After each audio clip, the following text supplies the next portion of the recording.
राष्ट्रीय अध्यक्ष हैं। तो टपूगड़ा से मेवात का ये जो दौरे का सिलसिला है ये चालू होगा। टपूगड़ा क्योंकि इमरान साहब का घर है, यहाँ हम लोगों ने इमरान साहब का जो कार्यालय है इसका उद्घाटन है आज यहाँ पर। यहाँ छोटा ये जनसंपर्क भी है। इसके बाद हम यहाँ से किशनगढ़ होते हुए चिकानी जाएंगे, चिकानी से रामगढ़, रामगढ़ से घाटमिका जो एक यहाँ पहाड़ी में जो है जो एक वो केस हुआ है यहाँ पे कल, वहाँ मृतकों के घर बैठेंगे थोड़ी देर। उसके बाद हमारी जो पहाड़ी में जनसभा है वो वहाँ जाएंगे। जनसभा से सीधे हम लोगों का प्रोग्राम जयपुर का है। अब आप लोग कल यहाँ जयपुर से फिर हम लोग जाएंगे टोंक। टोंक में 2 या 3 जनसंपर्क है, वहाँ जोहर की नमाज भी है जामा मस्जिद में। उसके बाद जनसभा है खेल मैदान में, गांधी खेल मैदान में। उसके बाद सीधे जयपुर होते हुए दिल्ली आएंगे। तो ये 2 दिवसीय टूर है राजस्थान का साहब का। आप लोगों को सवाल करने हैं तो साहब प्लीज कर सकते। सर, राजस्थान में आप पहुंचे, क्या मुद्दे रहेंगे और क्या आगे की तैयारियां हैं? चुनावी संक्रांत आज आपने कर दिया, बताइए। मुद्दे तो जनता के ही मुद्दे, थोड़ा पीछे लेके जूम कर लो, और जनता के ही मुद्दे रहेंगे और उसी पर हम लोग उसका जिक्र करेंगे। जनता की तकालीफ का राजस्थान में जो कांग्रेस सरकार की मिसगवर्नेंस है और साथ ही साथ जो बीजेपी की तरफ से, भाजपा की तरफ से पूरे देश में, राजस्थान में, हरियाणा में, चारों तरफ जो तकालीफ दी जा रही है जनता को, चाहे वो नाम निहाद सो कॉल्ड गौरक्षक हो या फिर कीमतों में इजाफा हो रहा है, ये सब मुद्दे रहेंगे, बुनियादी मुद्दे रहेंगे। चुनावों में आप जो संक्रांत कर चुके हैं, आज पहले ऑफिस का उद्घाटन किया है, चुनावों को लेकर क्या तैयारी रहेंगी, आगे क्या मुद्दे रहेंगे? स्पेशल विशेष से क्या वर्ग विशेष को साथ लेकर चलेंगे या सिर्फ सभी वर्गों को साथ लेकर चलेंगे? नहीं, हम तो कोशिश करेंगे कि पूरे तमाम समाजों को, 32 समाजों को साथ लेकर चले। इसके लिए हमारी पूरी कोशिश चल रही है और इसी पर आगे बढ़ के काम करेंगे। इस मेवाड़ क्षेत्र से आए हैं, इसमें कई बार बहुत तस्करी को लेकर कई घटनाएं हो चुकी हैं और बीते दिन भी एक घटना हुई थी। आप बड़े मुखर होकर इसमें बोले थे, लेकिन अब तक कुछ नहीं हुआ। क्या कुछ है इसमें और आप कहाँ मुलाकात करेंगे उनसे? अभी जैसा कि हमारे जमील साहब ने, जो हमारे प्रेसिडेंट है, उन्होंने आपको बताया कि आज हमारा प्रोग्राम है, वहाँ पर जाकर उस परिवार से मुलाकात करना, उनसे इज़हार ताज़ियत करना, उनको पुरसा देना, उनको दिलासा दिलाना। हमारे पास तो अल्फाज नहीं है कि कैसे उन खानदान को, उस परिवार को, जो अपने 2 नौजवानों को उन्होंने खो दिया है, हम कोशिश करेंगे उनसे मुलाकात करेंगे। मगर मैं शुरू से कह रहा हूं कि ये जो वाक़यात और इंसिडेंट्स हो रहे हैं, ये सिर्फ और सिर्फ इसलिए हो रहे हैं क्योंकि बीजेपी इन तमाम ऑर्गेनाइजेशंस की मदद करती है, इनको ताकत देती है, और इस ऑर्गेनाइजेशंस की बीजेपी सरपरस्ती करती है। इसीलिए पुलिस और प्रशासन जो है फौरन उन पर एक्शन नहीं लेती है।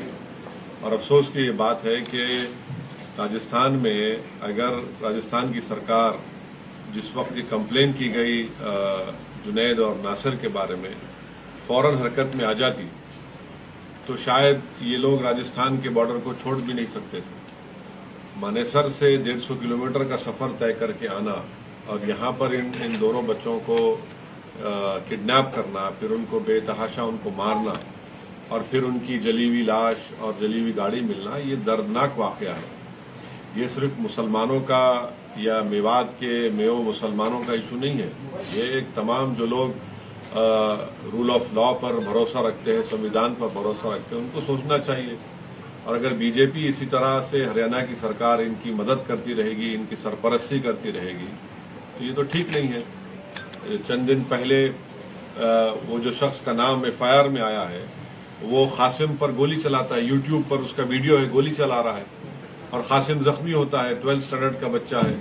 FIR में नाम आता, उसको गिरफ्तार नहीं करते और वो वीडियो पे वीडियो जारी कर रहा है। फिर एक वारिस नाम का एक लड़का था, जो 3 लोग गाड़ी में एक्सीडेंट हुई, फेसबुक पर लाइव टेलीकास्ट कर रहा है, वारिस के मुंह से खून बह रहा है। बाद में वारिस की मौत हो जाती है तो पुलिस कहती है एक्सीडेंट में मौत हुई, परिवार कहता है कि नहीं, उसको मारा गया। फेसबुक पर लाइव चलाया गया, वारिस को दिखाया जा रहा है। भाई कोई इंसान की भी कोई इज्जत होनी चाहिए ना। ये लोग है कौन? क्या ये प्रधानमंत्री बन चुके हैं देश के, या फिर किसी प्रदेश के मुख्यमंत्री हैं, या डीजीपी बन चुके हैं लोग, या डीएम बन चुके हैं, कि इनके हाथों में हथियार हैं, अपने हथियारों की फोटो डालते हैं, लाइव टेलीकास्ट फेसबुक पर करते हैं, यूट्यूब पर ये तमाम आतंक को डालते हैं।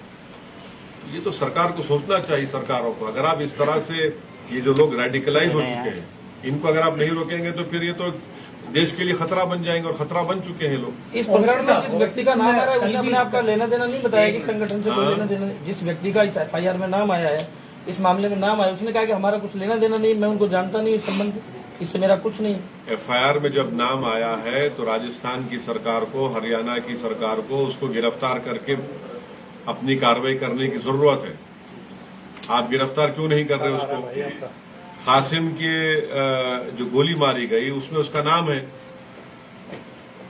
और उसके फेसबुक पर बड़े बड़े लोगों के साथ तस्वीर हैं, फोटोज हैं। मगर कम से कम गिरफ्तार तो करिए, मालूमात तो हासिल करिए। और ये मैं नहीं कह रहा हूं, इस्माइल का नाम सुना होगा आपने, जो शायद जुनैद या नासिर के रिश्ते के भाई हैं। उन्होंने कहा है कि ये जख्मी हालत में इन दोनों को पुलिस के पास लेकर गए, पुलिस ने इनकार कर दिया इनको लेने के लिए, तो बाद में मालूम हुआ कि इनकी जली हुई लाशें मिली हैं।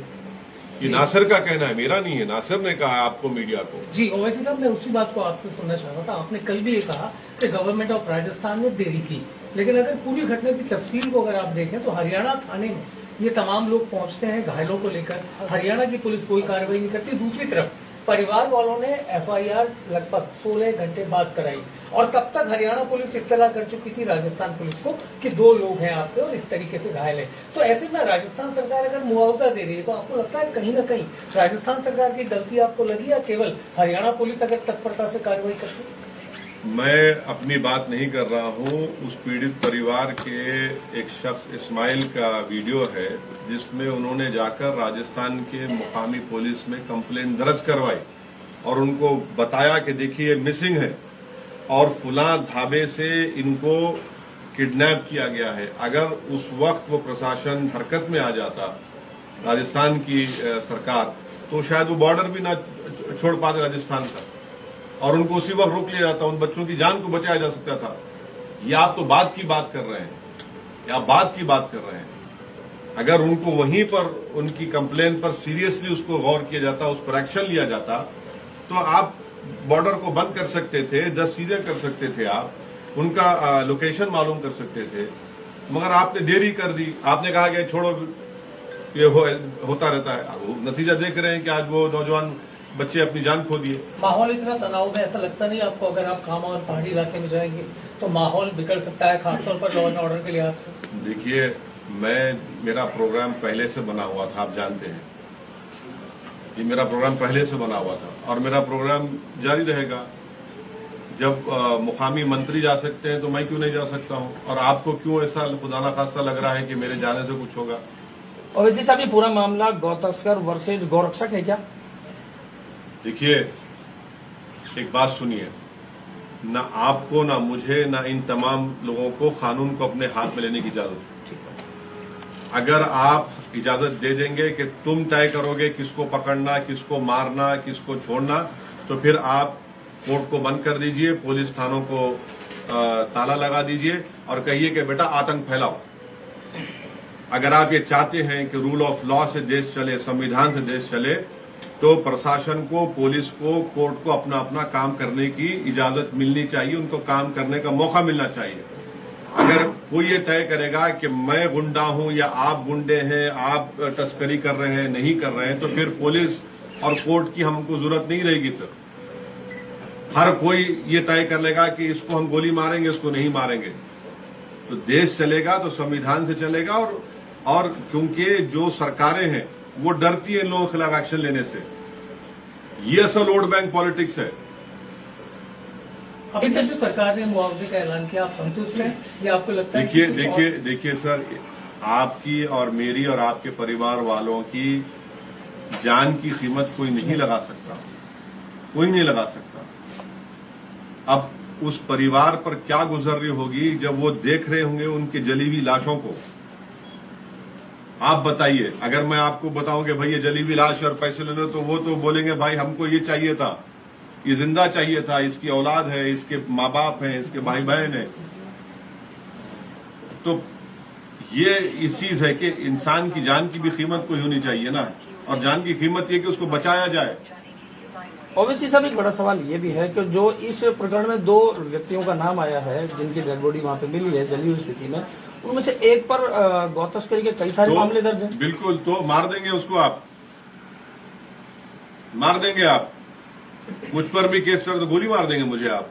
तो अदालत किस लिए है, पुलिस किस लिए है? आप इस तरह का सवाल करके जस्टिफाई मत करिए इस खत्म नहीं, को। मतलब ऐसा मत करिए।